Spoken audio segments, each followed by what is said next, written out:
But the other thing was, like, I remember getting together with one of my students, and for the first time, like, my Xingyi worked like it was supposed to. Like, he came charging at me, and I just reached my hand out with pt2, and he went flying back and caught himself in a doorway. Huh. And he was like, "What the hell is that?" And I was like, so I started changing everyone's Xingyi that I taught. There wasn't many people at that point that I was teaching, like, okay, do these things and change this. And some of them were some things that I just really didn't understand and were common mistakes, but they were like, when he explained it, it was like, oh, you know, like, and then, I mean, cause I remember some of his corrections, it was like, that's what you want me to do? That seems to go against everything I've learned. But when I did it, it worked very well. It worked. Yeah. Right. Yeah. I was like, okay, I'm going to stick with what works and kind of go off of that. And so, and he's been great. Like, he is the person I would say that him, and definitely without the help of Ed, his top student, and then Ed's student, Jared Glenn, and Eric Jarman, one of his other Master Gao's other disciples. Like, I wouldn't have been able to get as much as I've gotten from Master Gao with their help, especially with Ed. I mean, I would consider, you know, Ed another teacher of mine at this point. You know, but Master Gao, if it wasn't for Master Gao, I just wouldn't have the understanding I did. And his focus was his Xingyi he learned from Chang Chao Hong came from a student of Xiangyang Sang. General Li Chui Yuan. I wrote it down because I want to make sure I got it right. Sure. And that's who Grandmaster Chao studied with. And then he learned Bagua from a student. Master Chao learned Bagua from a student of Ma-Wei-Chi Yang.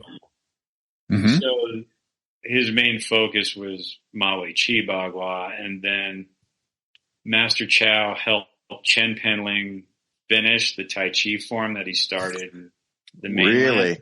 Wow. Right?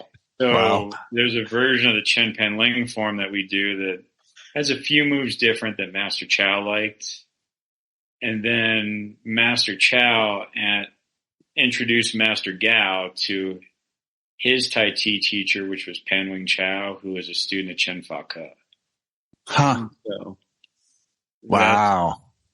that's been, I mean, I've studied some other things over the time, but the main stuff I do is from Cao Sin Lung. And then with him also, we've gone through the Gao stuff, mainly a lot of like adjusting what I had done to what he remembers and how he would use it. Because with Ma-Wei-Chi Bagua, there's his system. There's some 2-person forms and a circular form, but then there's this like 27 words that I think it is, if I remember correctly. But there's a very good understanding of like what these things mean, like words in Bagua, like how you use it, why they're there, like. And so when you look at like the linear 64 in Gao Bagua, like Liu Feng Sai's Gao Bagua for like, say, song to hide is different than what I saw from Yusin Yang. That was Han Mushia's Bagua, which is a little different than when I was with Vince, like Lodisher was friends with him. So he came out with some of his students, primarily, it was Tim Cartmel one time and Bill Tucker another. Right. And you could see they were all different. They were all a little different. And then my teacher's kind of small. So, and then people, as he put it, fight differently now. So how are you going to use that for someone smaller? Like, how is he going to use that and not necessarily want to grab or hold on to someone as much? Right? Like, if, you know, like recently he's created another version or adjusted a version of the Chen Penling Tai Chi form because he's like, well, people, when they wrestle here, they go to the legs. Right. Right? Like the Sure. jiu-jitsu and stuff. So you change the stepping a little bit and things like that. Whereas you look at, like when he was in Taiwan, like Master Chow was good friends with Liu Yuan Chow. He was good friends with Cheng Dengsheng, Chen Pan Ling. But the throwing and wrestling was a lot of Shuaijiao influence, which Sure. a little different. So yeah. Cool. Has working with Master Gao, has that changed your medical approach also? Yeah, I think everything kind of changes it a little, like everyone I've worked with. Right. Cause you can, I mean, like, I think unfortunately the way some things get translated in Chinese medicine, they are phrased much more or thought of as much more esoterically than they are. And they're kind of more tangible things that you should feel and be able to do. And so, and understand what you're working with. So I think like all that over time and also with Master Gao,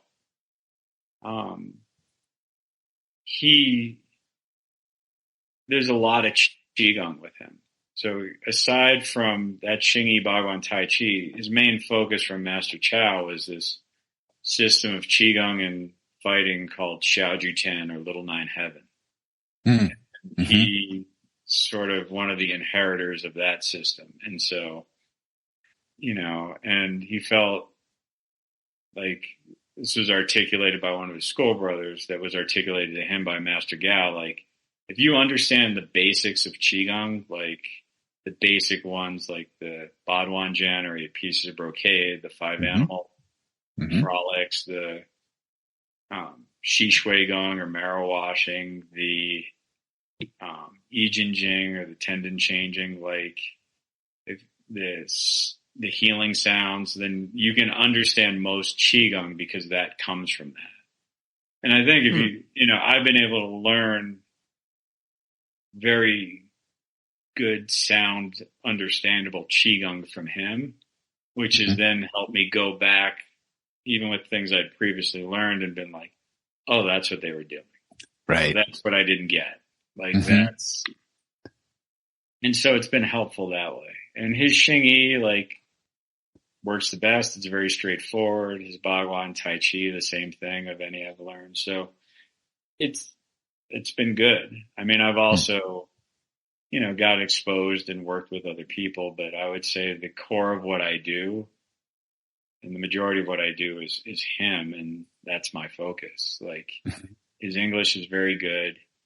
He explains things very well. Like there is like a good teacher, right? Can like say something very simple and give you some simple instructions. And then all of a sudden, like you figure out a bunch of stuff like that for me. Yep. And not to say that my other teachers weren't good. They were. It's just, there was something with him where everything just kind of clicked. And that's great. And some of that's because of the time I spent doing all the other stuff. And some of that's just right person at the right time. So. Right. I was wondering if you could maybe tell us a little bit about the Maui Chi Bagua system and then maybe contrast that with some of the other styles of Bagua you learned and maybe what's similar and maybe what's different. So I'm like an average student for Master Gao, but I'll do the best. There's much better students than me. So the main circular form has like a single palm change and then a turn for like different animals. Like, you know, there's snake, dragon, hawk, lion, you know, phoenix, monkey, like all those things. And they seem to have a different power and a different strategy, which isn't that different than, let's say, like yin style Bagua from what I got exposed to through Shei Pei Chi and Andrew Nugent Head and Hujin Bao and even his other student, Jack Schaefer, who's a friend of mine. And yeah, but it was just like simpler ideas, right? And so like snake, like it's just simple turns, and then it's like, well, you can use it in a variety of ways, right? Mm-hmm. But Sure. my teachers, like one of the first things my teacher said to me is like, it's 8 different types of power and 8 different strategies. And if you're not doing that, then you don't need to do 8 different things, right? Like Right. Xingyi, he's like, it's 17 different types of power and strategies. It's like, if they're all just P-Chen, then Right. you can just do P-Chen. Like you got to practice these different things and know what the difference yeah, is. yeah.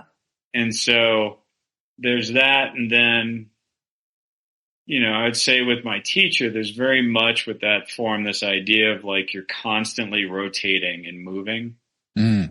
Like, I don't know if like twisting is the best way to describe it in Bagua, because you see people, there can be a tendency, like I did it at different times, of over twisting, right? If you over twist a rope, it knots back on itself. Right. If you don't twist it enough, it doesn't have strength. Like there's a reaching and a strength, but you're twisting and rotating the whole time. And, I would say like that really got emphasized to me from Master Gao. And then there's these shorter 2-person forms that when I've done them, you feel how to sort of a little like push hands of how do you keep your structure and twist and fold and to get out of things, but also how does the other person's pressure make you walk in step, right? So if you keep this connection from the end of your hands to your feet, when someone's pushing on you or doing something, how do you feel the out and where do you go? Sure. And so like, I would say there's that. And, that's pretty much a lot of the system of what I've learned from him is those 4 forms. Whereas like Liang Zhenpu Bagua, like what I got from Vince, and then I also studied with Vince's school brother, Zhanghua Sun, who was a student of Li Ziming. And then I studied with Vince's, one of his other, I think eventually became a student of him, but one of his other friends, Wang Shutang. Wang Shutang was a student of both Bogomin and Li Ziming. And I didn't spend much time I spent more time with Zhanghua Sun. Like with Wang Shutang, I just spent like a week tops in like China when I was in Beijing. But like Liang Zhenpu Bagua, the way Vince had it organized, because we had like 64 linear exercise or developmental exercises, which you see depending on who's doing it now, like there's 8 or 9 linear basic exercises. Those were in that. And then we had about 32 2-person exercises. There was Ding Shi, so the fixed posture walking.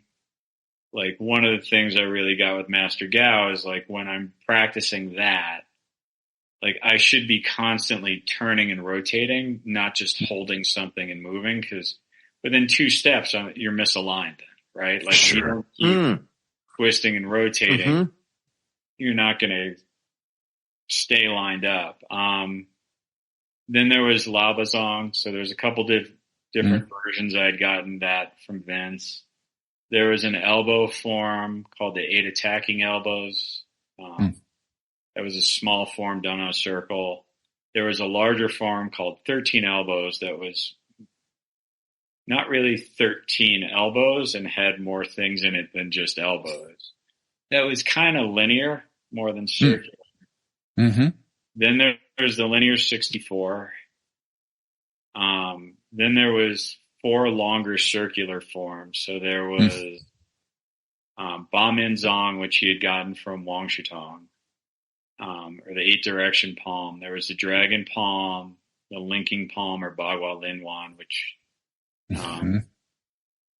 primarily we'd gotten from Zhanghua Sun. And then there was another form I learned from Zhanghua Sun called, translated roughly as like Buddha's warrior attendant 4 postures, or 4 warrior attendants posture. And then there was a heart high stick form, so a small like whipstick.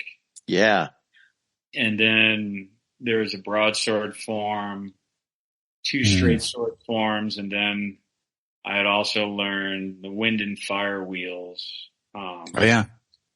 That from Wang Shu Tong, and then the rooster knives from Zhang Luosong.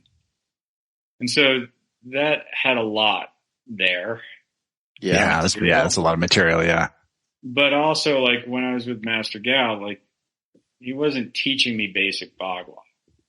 So who knows if that was there, because a lot of people, like, they'd gotten to a good level of Xingyi. Then his way of teaching is you did Xingyi first, and then you did kind of Chen Panling Tai Chi, and then Maui Chi Bagua, and then you did Chen style Tai Chi later, and then the Jogong from the Shaojuten, or the 9 chamber fist boxing. And so,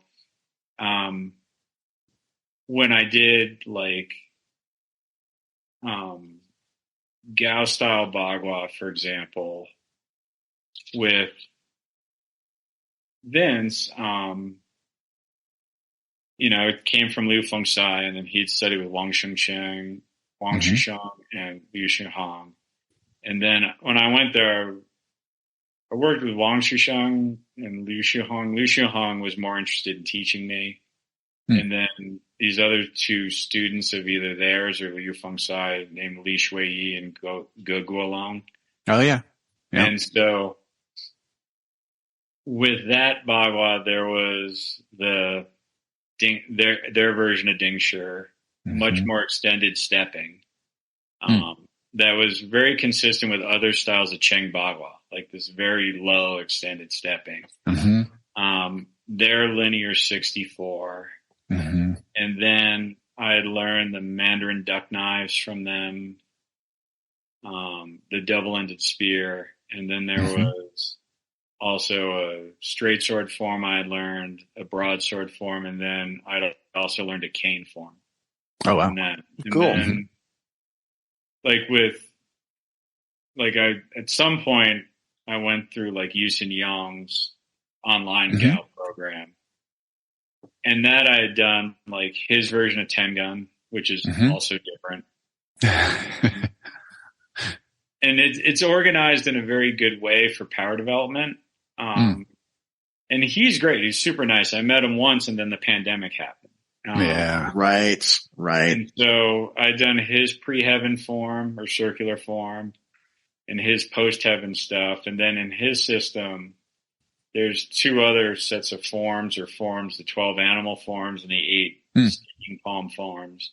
And I had not learned those. And, like things kind of fell apart during the pandemic. So I finished his online program, and that was kind of it. And to be honest, like, he's great. Like, he's one of the nicest people. He's very good. He's very skilled.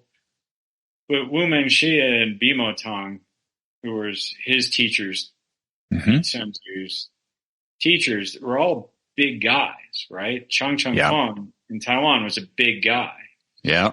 Like, the stuff I got from the, Liu Fengsai branch, as well as from Master Gao, was more geared towards someone my size. Right. And Master Gao was like, well, yeah, there's this form, but these are all the ways you've got to understand this concept in Bagua of what this word means when you're going to cut or to hide or whatever. And so that's been more of my focus.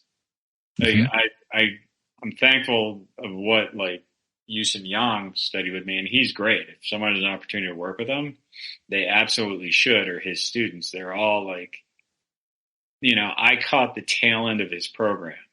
Right. So in 2019, he had the last get together with all of his students as he went through the last 2 sets, and I just was lucky enough to be able to go to that. But he organizes his stuff differently. Like, even like the first 4 sets of the linears are the same. But like, my understanding, like, of Chang Chang Feng, it's very similar to Liu Feng size. Like set 5 is the elbows, set 6 is the kicks. Yep.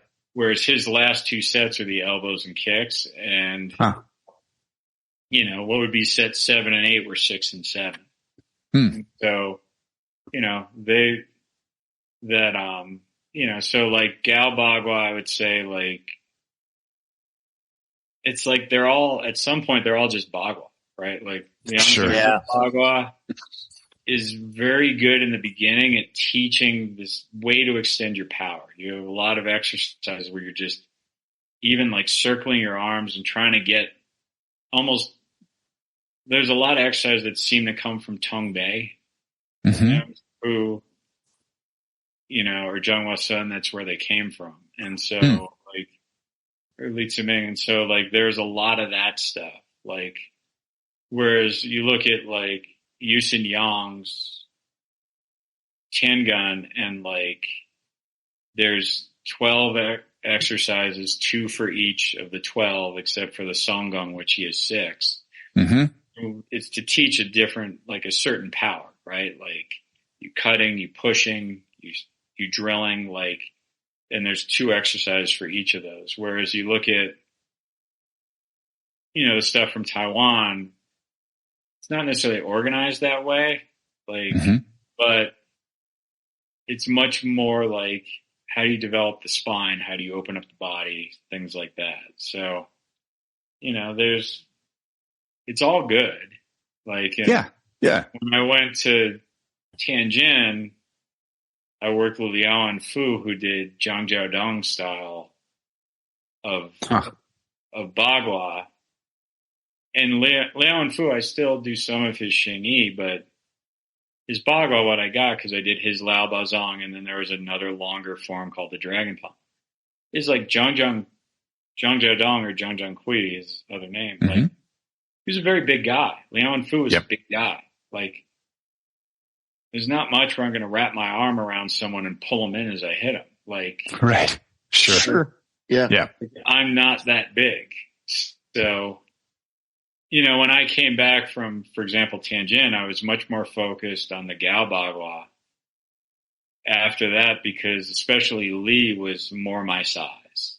And so, and all of them, like Liu Xinghong, Li Shuiyi, Ge, like they all like had slightly different ways of doing it.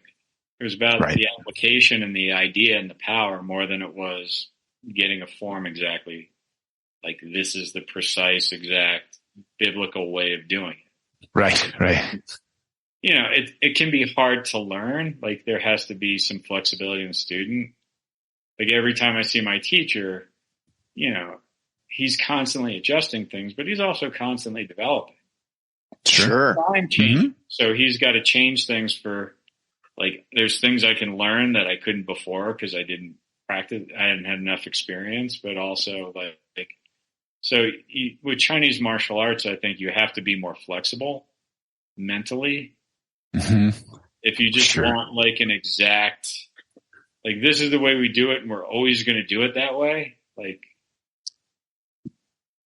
that's a very stagnant way of doing things. Yeah. It tends not to work. Like I remember the first time I did the animals with my teacher, Kao Sun Long, like for Xingyi, like it was wind sprints. With my other 2 teachers before that, we'd done them at the same like staccato sort of pace you did them when you learned them. And the connection might be better, the power might be better, but there's always that pace. Then it was like, oh yeah, in fighting you got to be fast and have stamina, and it's like there was like a point where it was like, oh, like even with the elements, he's like, yeah, once you got these, you can't stop. You got to just, like, you do Pichin, you pull back and you just go right through it. Like Bagua, like, don't stop. Like one movement should turn into the next. And like, he's very good mechanically. And this is from Master Chow. I don't know where it is that he got it, of like, this is the way that your body will move to go to this and for this to work. And if you do these things, it's not going to work because you're not going to be able to move like that. Right. And so there was things like that. And so, but like I'd say, like the Gao Bagua is very good at like how to directly apply it. Same with the M.C.O.M, but I would say the way to make that Bagua for me, where it's constantly rotating, twisting, and moving, there is a huge influence. Like Master Gao is the one that kind of made me realize that and be able to do that. And that I think is the influence of the, the Ma-Wei-Chi Bagua. So yeah, that was a long answer to a short question. Love it. That's great. That's great. That's great. Yeah. It was definitely a short question, but I appreciate you taking the time to sort of walk through all those pieces, because it makes a lot of sense, once you start to sort of talk about it and lay it out. Well, it's like you guys do Gao Bagua, or at least you do, I do. Like, we're not the same. It shouldn't look exactly the same. Yeah. We should be able to communicate about what we're doing, where we can understand what each other's doing and why. But that doesn't mean our stuff should look exactly alike. Yeah. Yeah. Right? Like, and our students shouldn't look exactly like us necessarily. Right? Also true. Yeah. And I think like people get very hung up on style. I did when I was younger. Like, sure. Me too. This style of this. And then it was like, there's like a point where I was like, I just want to get good at Xingyi. I just want to get good at Bagua. Like, and I realized, like, for me, like, some longer forms that I had practiced for decades weren't doing much for me. So it was like my own personal practice is a combination of probably those three systems, But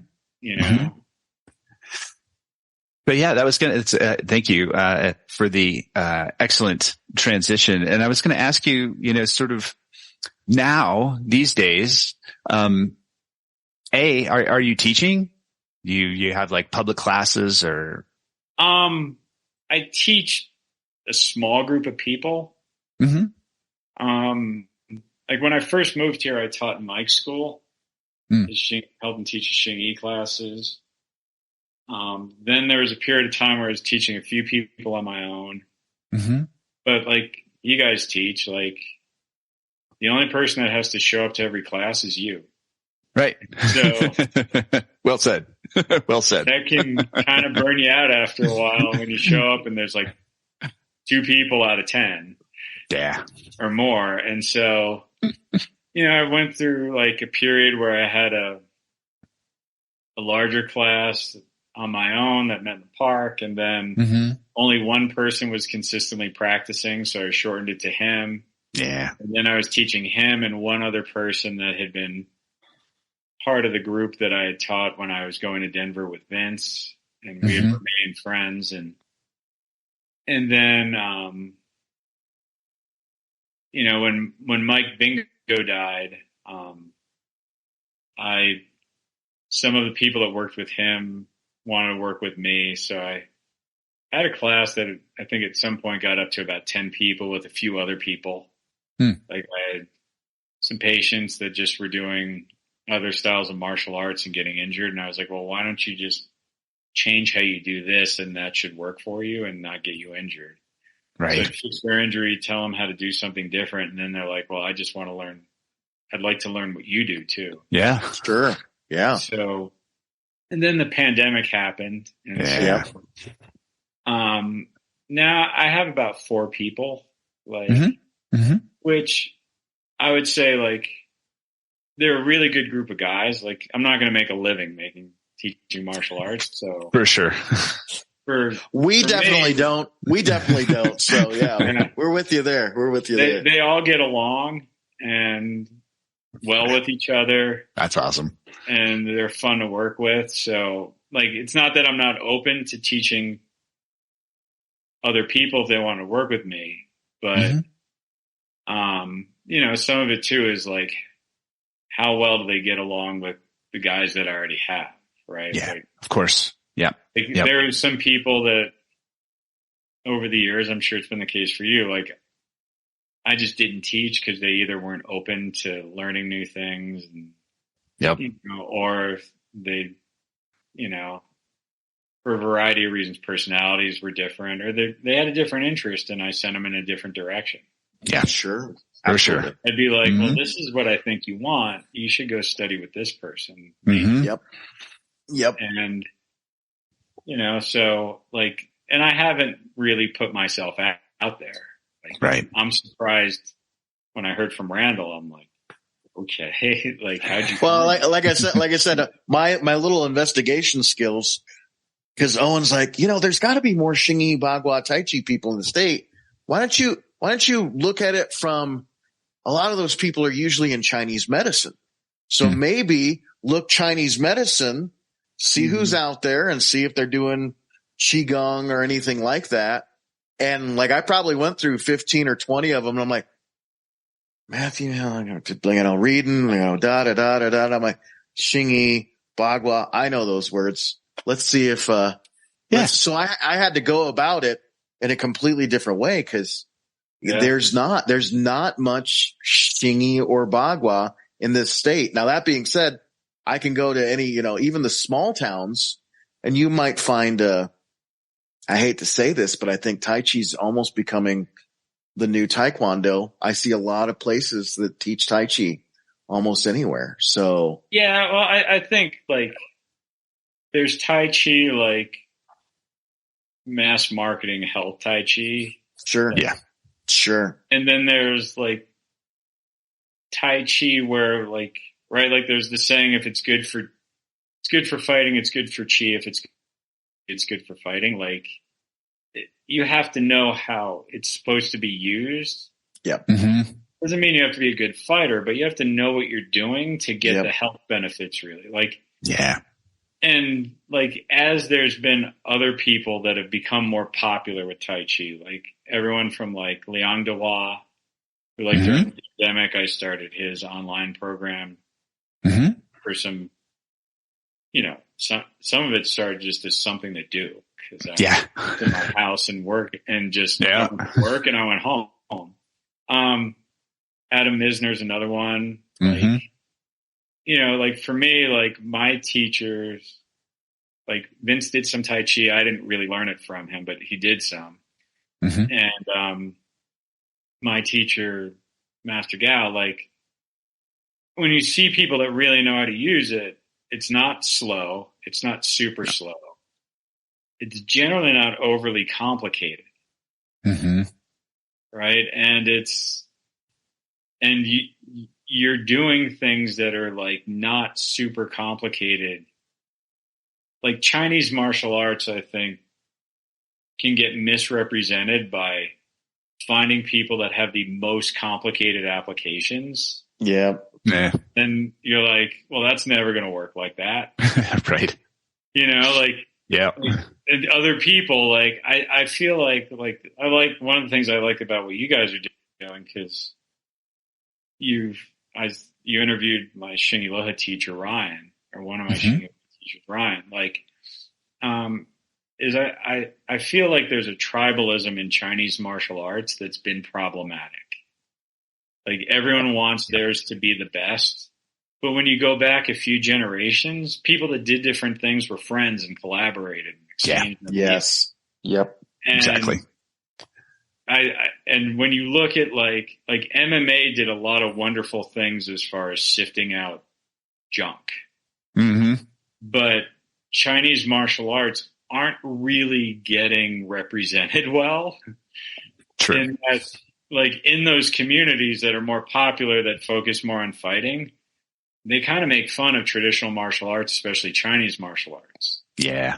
And, you have the people like, they just kind of like me, my teachers to some degree, like they're not out there that much. And then the people that really want to market themselves out there maybe don't accurately represent things as well as they could. And so when you look, I mean, and especially when you look at Chinese martial arts, right? Like 2-person forms is a great example. Like whether it's the 2-person 5-element forms, or the simpler 2-person forms of Xingyi or Anshan Pao, or like all the 2-person forms in Gao Bagua, like they're starting to realize, like, if you're fighting all the time, you get injured, and it's not good for your brain, right? Yep. But there's 2 ways. Like, you can do a light dance, and it's kind of useless, or you can get that down to where you can really sort of go at each other, and you're not going to get hurt because you know what the other person does. Like, you can get used to using more power with less of an injury risk. Right? So, you know, there's a lot of things, and you see it in other arts like Shuai Jiao, Tongbei, Piqua, you know, not just the ones that I do, and like where there's a lot more body development that focuses not just on developing the body athletically, but also health aspects. Like, one thing I noticed with Xingyi and Bagua is people age well, generally. Right? And so that was, I think there's that stuff that it has to offer. Yeah. And I think, like, if you look at like the Jade Ring exercise, you know, movement and Tonglong or Praying Mantis, and you look at single palm change application wise, they're not that different. Right? And so, like, there could be, and I think hopefully at some point maybe there will be, just people willing to, like, not have to be the top person on the pile, but just how do we collaborate, like promote Chinese martial arts, period. They've given me a lot that other things wouldn't have necessarily, like physical exercise wise, martial arts or otherwise, health wise. So I think, you know, there's that where, like, I think that gets dismissed, and it has a lot to offer. So. Wow. Well said. I guess I only really had like maybe one more question for you. And then, you know, I'll let Randel chime in, but I was wondering, you know, after all your experience, you know, and all like learning, you know, all of these like different styles and methods, like what does your practice look like these days? Just, you know, kind of a high level. Kind of depends what I'm working on. Sure. To be honest, and also what's wrong with me. Like, right. Yeah. And like, I mean, there's some consistent things, like I do like the marrow washing and the I Ching Jing every day, almost every day. That also involves a little bit of zhuanzhong or standing practice, and breathing. Lately, there's been more Bagua with my teacher, Master Gao, and so there's that. But I'll go through Xingyi. Like, I probably do some of the dragon drills every day for my hips and back. You know, and there's a good focus on Tai Chi. I wouldn't say it's like the stuff from Master Gao I may do every day, not necessarily all of it, but a lot of it. Sure. But then, you know, like there's still information I get from Liang Dehua, or I do Xingyi Loho with Ryan, so there's a fair amount of that. And I did that with Derek Notman before Ryan, and so there's some things from Xingyi Loho, like with Derek, there were some things that were very good at stretching open the body that were helpful, and I liked a lot. And he was very generous with me. And then there's some things with Ryan that I've really gotten as far as just with Xingyi, like an intensity of intention and just an aliveness that Master Gao also showed me, and he has a very good, with Ryan, I think there was like an understanding of how that's in Xingyi Loho. So there's some things with that and some parts of breathing that I've gotten from Ryan's. So there's some of that I do as well. Sure. But awesome. like my shoulders are bugging me. I'm probably going to do more of the Yang Zhenpu Bagua exercises that day. My back's hurting. It's going to be something else. So like, it's too much material to do every day. Yeah, of course. Sure. Yep. And I remember even like early on with Vince, because Vince used to have a national instructors conference. And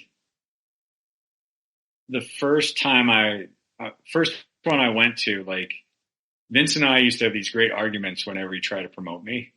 Because he only had 2 ranks in his association. He had assistant instructor and instructor.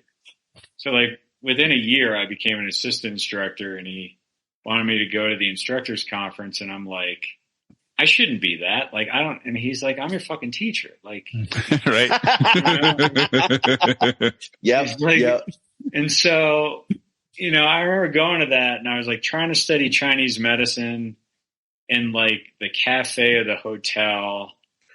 And one of his senior students that was with him when he lived in San Diego before he moved to Tucson, she sat down with me.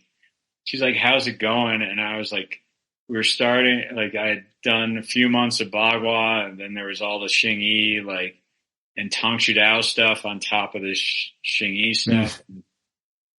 And she kind of made, and I was like, probably visibly overwhelmed. And she was like, and it stuck with me the whole time. She's like, you've got to figure out how if you practice one thing, it makes everything better. Ooh, that's great advice. That's great advice.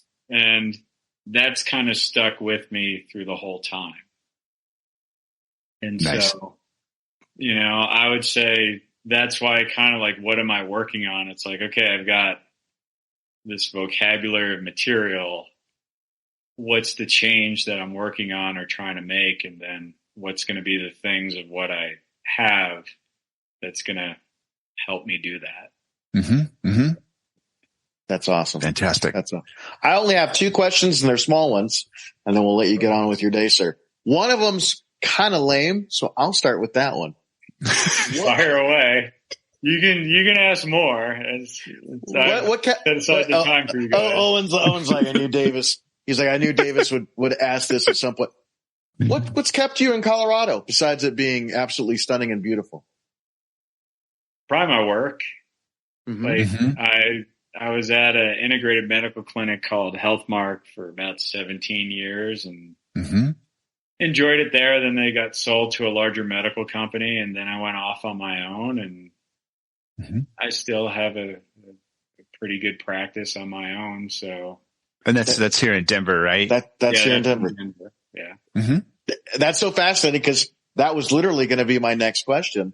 And you know, with your permission, are you taking on new clients as far as on the, you know, for treatment? And what kind of treatment does your clinic, what do you offer in your clinic? Yeah, like I'm always taking new patients like that, Sure. You know, and, you know, what I do with people is mainly acupuncture and then there's sometimes some more Tuinan and Jiangu. Then there's other things in Chinese medicine like cupping and gua sha, which I'll periodically do if someone needs it. And then some Chinese herbs if they need that. So that's the, you know, combination, I guess, of what I do with people therapeutically. So.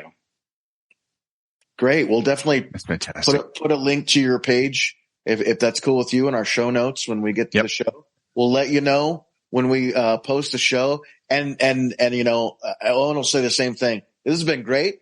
Very unique. Been fantastic. Thank you so much for your time. Really appreciate it. Hope to meet you in person for tea, coffee, beer, or all 3. Yeah, no, it'd be great. You guys aren't that far away, so it'd be great to meet you guys in person. So yeah, definitely. Figure out a time, like summer's a good time to do that. So yeah, it is.